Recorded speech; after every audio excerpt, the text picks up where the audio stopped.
Assalamualaikum warahmatullahi wabarakatuh. Selamat pagi, siang, sore, dan malam teman-teman semua. Terima kasih sudah menonton video kali ini.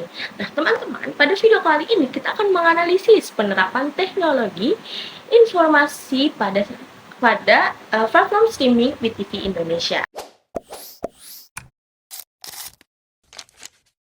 Nah, teman-teman, pernah nggak sih kalian tuh nonton WeTV tuh pas kalian buka, kok ini selera aku banget ya? Padahal tuh kalian cuma nonton satu atau dua video doang, ya kan? Nah, teman-teman, di balik itu semua ternyata bukan cuma kebetulan, tetapi ada teknologi yang bekerja di baliknya.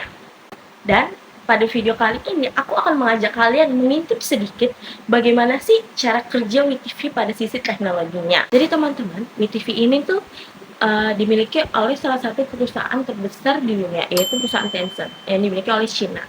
Dan mereka ini tuh tidak cuma menyediakan streaming doang, tetapi mereka juga menyediakan sistem yang dimana bisa memahami penggunanya. Wah, keren banget kan? Nih teman-teman, coba kalian bayangin ya, saat kalian nonton WeTV ini nih, ternyata tuh streaming itu tuh nggak menyimpan di HP kita, di laptop kita. Nah, mereka itu menggunakan teknologi yang namanya cloud computing, yang dimana itu tuh semua streaming itu tuh disimpan di sana teman-teman. Dan juga selain cloud computing ini, mereka juga itu menyediakan yang namanya teknologi CDN, yang dimana tuh diibaratkan CDN ini tuh seperti jalan tol yang mengirimkan streaming kalian ke HP kalian itu tanpa adanya macet atau buffering, teman-teman. Nah, teman-teman, sekarang bagian menarik nih. WeTV itu sebenarnya mengamati kita. Hah? Gimana, Kak? Mengamati gimana? Maksudnya aku serem banget sih sampai mengamati gitu. Aman gak nih, Kak? Nah, tenang, teman-teman. WeTV itu mengamati kita. Mereka kayak melihat kapan sih kita nonton streamingnya, kapan genre apa nih yang kita suka. Nah, dari itu semua yang mereka kumpulkan, itu mereka mengolahnya di big data. Jadi saat kalian membuka sekalian buka WeTV, yang direkomendasinya itu kayak, gila, ini film gue banget ya. Makanya itu, dibalik rekomendasi yang direkomendasi oleh WeTV ini nih, dia ternyata dia boleh mengambil data kita, yang kayak jam berapa kita nonton, streaming apa yang kita suka, genre apa yang kita suka, dari situ teman-teman. Jadi kalian gak usah panik. Terus gimana Kak keamanannya? Tenang teman-teman. Untuk keamanannya, WeTV itu sangat menjaga data kita dan ini membuat kita merasa aman dan nyaman pada saat kita nonton streaming itu, dikarenakan WeTV itu menggunakan sistem yang namanya empiris data, sistem login yang aman, dan perlindungan server.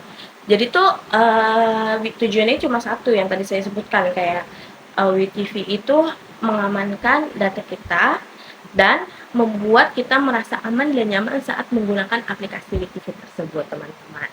Dan teman-teman, dari teknologi yang saya sebutkan tadi, kayak ada CDN, cloud computing, big data, ini yang bisa membuat WeTV sebesar sekarang, teman-teman. Yang dapat kita tonton di mana aja, kapan aja, ya kan? Dan juga berkat teknologi tersebut, itu yang bisa membuat WeTV dapat bersaing dengan streaming besar lainnya seperti Netflix, Video, Disney Plus, dan lain-lainnya. Jadi teman-teman, di balik aplikasi yang kelihatannya sederhana ini nih, ternyata tuh di belakangnya tuh ada teknologi yang sangat kompleks, teman-teman. Dan mulai dari teknologinya, datanya, keamanannya itu tuh mereka saling berkaitan, teman-teman. Dan itu yang membuat pengguna itu ngerasa nyaman dan aman saat menggunakan aplikasi WeTV tersebut. Semoga setelah ini tuh kita semakin sadar, teman-teman, bahwa teknologi itu tuh sangat beriringan dengan kehidupan kita sehari-hari. Dan hari ini kita nggak cuma belajar tentang aplikasi WeTV, tetapi kita juga belajar teknologi yang dapat memahami manusia.